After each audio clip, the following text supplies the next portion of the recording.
everyone, I'm Frida La Mexicanita, and I'm here with an American songwriter. He is Baby FuzZ. Baby FuzZ, welcome to Música News, and thank you for your time. Thanks for having me. Baby FuzZ, first of all, please tell us, where did you grow up? I grew up in the States, in Pennsylvania, which is in the Northeast. So I grew up in a very rural area, so in the country. And yeah, it wasn't like in a farming area, lots of farms. So didn't have a lot of friends to play with growing up, didn't live in a city, so I would always kind of use my imagination and run out through the forest and play games, and was always like doing lots of imagination things growing up. Yeah. When did you first get into the music? I started playing piano lessons, like piano, when I was 6 years old, and so have been playing piano ever since. And I went to college for music university. I studied classical piano, like Mozart, Beethoven, for 4 years, and then I've done all kinds of music since then, like musical theater and different stuff. But yeah, I've been doing pop and rock and roll for the last, I don't know, 15 years maybe, on and off. Okay, and piano is your favorite instrument? Yeah, I like guitar too, but I'm better at piano. More of a piano player. Which was the band or artist that kind of inspired you in the first place for making music? I think there's been a lot. I mean, I think when I was growing up, it was classical music. So like Beethoven and Chopin and like composers. Growing up, I didn't listen to any pop music at all. I didn't listen to the radio. I was very isolated. And so I think then I got into like Andrew Lloyd Webber, like musical theater. And then in college, then I got into like punk rock and indie rock and all these other groups. I think the group that really got me into rock and roll was Queen, mostly, more than anything. I kind of got into their back catalog and all their albums, and I think they really got me into. They're still a big influence on my music in terms of like the guitar work and a lot of the songwriting. Sure. You went to college for music. I suppose you had really good grades, right? Yeah. I was a nerd. Yeah, I couldn't get into. I needed good grades to go to college, so I needed to get the money to go, and so I had to get good grades. Otherwise, I would lose my scholarships to pay for everything. So I had to keep my grades like pretty high. So yeah, I wasn't like partying very much in college. I was just mostly like practicing every day, trying to stay good. Okay. Have you ever taught music lessons? Yes. After college, even during college, that's how I made money for 5 years. Was I taught music lessons to kids, like 5 years old, 6 years old. So I would teach maybe 20 lessons a week, and that's until I was able to like move forward with my own music more. I was teaching lots of lessons for years. Okay. You premiered Shallow Land in 2018, and I think this song has a really deep message. What inspired you to write Shallow Land? Because I think this song is something everyone has felt in this pandemic. Yeah, so Shadowland I wrote before the pandemic, but it was more about how I felt living in the United States at the time. There was this feeling that things were going in a dark direction, for a lot of reasons, on a lot of issues. And Shadowland's about that. It's kind of feeling like the United States, like on the surface, like, oh, it's great, everything's good. There's people have a lot of money and things are okay. But underneath the surface, there's a lot of problems. And so Shadowland's kind of about that. And it's about kind of looking at some of those problems.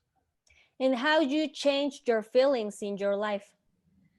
I'm always changing. I'm always changing my point of view on things, and I try to keep evolving musically, my own music, but also my point of view about the world.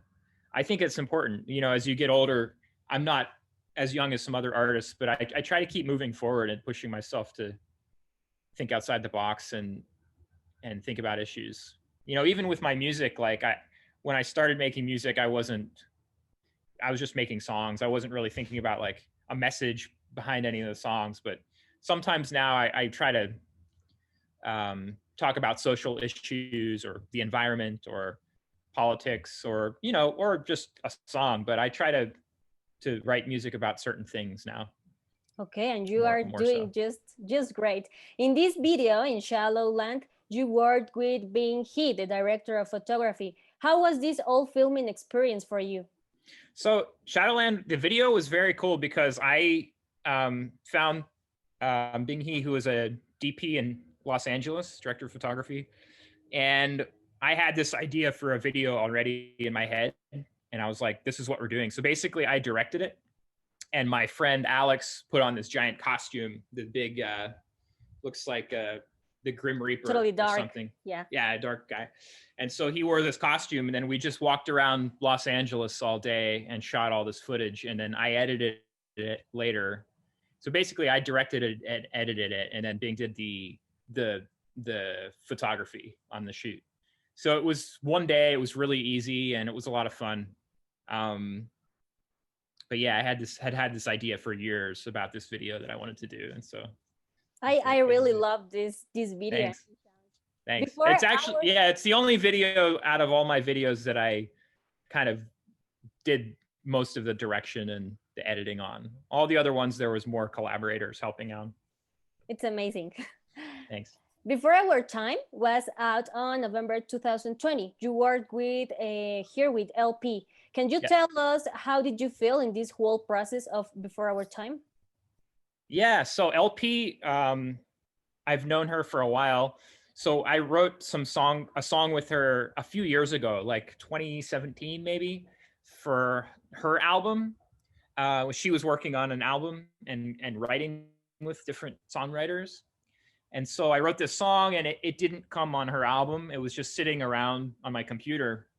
And so this last year, I listened to the song and I'm like, oh, this is really good. And so I asked her, I was like, can I put this out for my project and then you can stay on it? And she was like, great, cool. And so we wrote the chorus and part of the song together, and then I finished it later this year and then put it out. So yeah, she's great, and she was really nice about it. And then the song is about, kind of a friendship that it was too good. It was too ahead of its time to work. Mm-hmm. And so it didn't work out. But it's like looking back on the friendship. Okay. And you have out now many songs, really talented, but I would like to know about this last song, Welcome to the Future. This song, in my personal opinion, is really funny, like a really happy song. It feels like giving hope, facing the situation the world is actually living, right? Yeah, it is, but it's in a weird way. So it's like, yeah, it's like, hey, the world's on fire, it's supposed to be like sarcastic in a way, you know what I mean? But yes, it is about, it's like an environmentalist song. Welcome to the Future. It's like, it's kind of like looking around and seeing people that are just going about their daily lives and not really paying attention to what's going on with climate change or different things. And so it's very much like an environmentalist song, but I wanted to do it in a way that wasn't sad. Like I wanted to make it feel epic and like an arena rock. And so I think that's what's cool about it, because like a lot of times you'll hear songs about a social issue, but they'll be like really serious or like really sad. I wanted to do something that was funny, so that people could like relate to it more. Yeah, it sounds really happy. And there is a song verse in this song. I like it so much. It says, where your kids gonna reap what you sow. And that's so true. What meaning this verse has to you? Yeah, it means that what we do in our lives affect what happens in the future. And and deep, long into the future. So it doesn't seem like it, but it does. And the results from what we do don't happen right away. Sometimes they take 10 years, sometimes they take 50 years, but they still happen eventually. Yeah. And so it's important to think about that, is that like what we do in our lives are very important for the future. The album I'm putting out in a few weeks that's a theme on the album. The album is also called Welcome to the Future. And a lot of the songs have to deal with like the past, like before our time is the past. Welcome to the Future is the future. So a lot of the songs have to do with time and like how what we do is influenced by the past, but also affects the future. Yeah, that's a really nice reflection. Um, Baby FuzZ, is there any artist that you would like to work with? Yeah. Yeah. I probably won't ever be able to though, but I there's a bunch of newer artists I love. Probably my favorite album this year was the Phoebe Bridgers Punisher album, which is a really great folk songwriting album. I'm a songwriter more so than anything else, and so I appreciate like any genre for songwriting. I also really like the Lemon Twigs. It's like a rock and roll band from the States, and also Dorian Electra, who's like a kind of like a bedroom pop industrial artist. Who else? King Princess, Declan McKenna. There's a lot. I'm always trying to listen to newer music. As far as older music, like, yeah, I listen to everything. Okay. Baby FuzZ, which plans do you have for next year? This year's 2021's a little tricky because I want to tour in Europe actually. Okay. Yeah, I haven't been to Europe yet to tour. I've only toured in the US. And so since it's a newer act, I want to get over there. But we For have to wait songs? definitely. But I have to wait and see what with COVID what happens. Maybe later in the year, like in the summer or fall. But yeah, there's an album coming in a few weeks, like the end of January. It's a small album, but it's like 8 songs. And then Oh, there's another album coming at the end of the year, like the second part of the album is coming later. So there's a lot happening this year and the future. It's just I want to play shows, but gotta get the shots first. Any plans for coming to Mexico? I want to, yeah. I was supposed to play in Tijuana last spring, but it was the week. It was like March, and COVID was just starting, and so I had to cancel all. There was a couple Mexico dates, but I had to cancel them all, unfortunately. But yeah, I think if I do a U.S. tour again, I'll definitely try to hit like some of the border towns, like Juarez and Tijuana and whatever. You know, everything that's kind of close, I would love to hit. But right now, there's nothing on the books, but hopefully soon. Soon. Yeah. Baby FuzZ, thanks a lot for your time. A message you would like to give for our Música News friends? For Música News, thanks for listening. Thanks for watching, and stay tuned for some new music. How can we get in touch with you in social network? You can email me. I'm very accessible. I usually respond to everybody. So I'm on Instagram, Baby FuzZ with 4 Z's at the end, one word. And my email is on there too, usually. Or I'm on Facebook. Just search for me on Facebook, and you'll find me and shoot me a line. Thanks a lot, Baby FuzZ. We are so proud of you and your music, and proud of having you here with us. Thank you. Thanks a lot. Hey, no problem. Thanks for having me. Love you too. He's Baby FuzZ. I'm Frida La Mexicanita. See you in the next broadcast. Thanks a lot. You're amazing. I love